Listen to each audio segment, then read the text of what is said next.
जी तो दोस्तों, taper adjust करने के लिए सबसे पहला अमल होता है पिस्टन को टॉप पर लाना। टॉप पर लाने के लिए आप मैग्नेट व्हील को हमेशा आगे की तरफ घुमाएं, जिस तरफ को इंजन चलता है।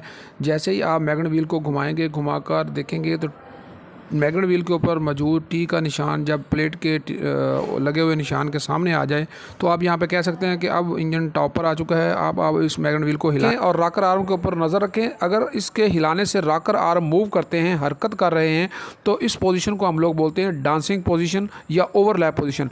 जब टी का निशान मिला हुआ हो और वॉल ओवरलैप पोजीशन पर हो तो यहाँ पर आप लोगों ने टैपर जैसा नहीं करना है, बल्कि आपने मैग्नेट व्हील को एक चक्कर और घुमाना है।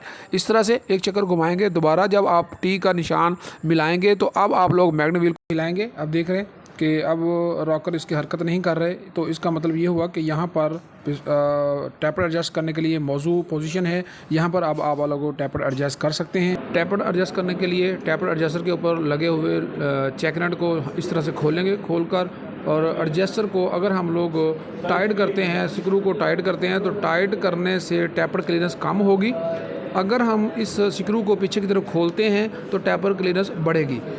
टैपर क्लीयरेंस इस तरह से ज़्यादा हो जाएगी। और इसको जब आप टैपर क्लीयरेंस सेट कर लें तो उसके बाद इस एडजस्टर को पकड़कर स्पैनर की मदद से नट को इस तरह से लॉक कर दें, उसको चेक नट कर दें। इसी तरह इंटेक को भी हम लोग खोलेंगे या टाइट करेंगे हम लोग टैपर क्लीयरेंस सेट करने के लिए। वॉल स्टेम और रॉकर आर्म के दरमियान डालकर फिलर गेज को हम हरकत देंगे, तो हरकत देने से फिलर गेज को थोड़ा सा टाइट मूव करना चाहिए, टाइट हरकत करनी चाहिए। अगर ये टाइट हरकत नहीं कर रही तो आप दोबारा टैपर एडजस्ट करेंगे। इस तरह से उसके नट को दोबारा लूज़ करेंगे, लूज़ करके एडजस्ट करेंगे, फिर दोबारा उस नट को टाइट करके चेक नट कर देंगे। तो अब आप इस फिलर गेज को चेक करें तो यहाँ पर फिलर गेज को थोड़ा सा टाइट मूव करना चाहिए, इसकी टाइट हरकत होनी चाहिए।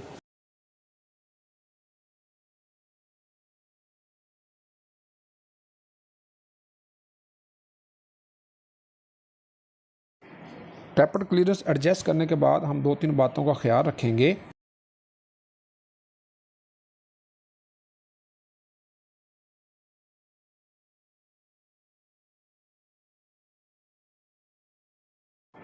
तो आपको पता होना चाहिए कि क्या हमने गाड़ी की ट्यूनिंग की है। तो ट्यूनिंग के दौरान हम इसके टैपर क्लीयरेंस एडजस्ट कर रहे हैं। अगर हम लोग टैपर क्लीयरेंस इसकी ट्यूनिंग के दौरान सेट कर रहे हैं तो ठीक है। अगर आप लोगों ने गाड़ी के रिंग पिस्टन तब्दील किए हैं, इसका इंजन ओवरऑल किया है, या आपने इसके वॉल वगैरह नए डाले हैं, तो फिर आप इसकी टैपर क्लीयरेंस इतनी नहीं रखेंगे, बल्कि आप टैपर क्लीयरेंस कंपनी के बताई हुई फिगर से थोड़ी सी ज़्यादा रखेंगे। यानी मिसाल के तौर पे इनटेक वॉल बताती है कंपनी 0.05 mm और एग्ज़ास्ट बताती है 0.08 mm, तो फिर आप एग्ज़ास्ट वाल को 0.10 mm और इनटेक वाल 0.08 mm कर दें। तो फिर उसके बाद आप अपनी इस बाइक को, गाड़ी को चलाने के बाद जब इसकी 500-600 किलोमीटर रनिंग हो जाए, फिर उसके बाद दोबारा इसकी टैपर क्लीयरेंस एडजस्ट कर दें जितना कंपनी रिकमेंड करती है।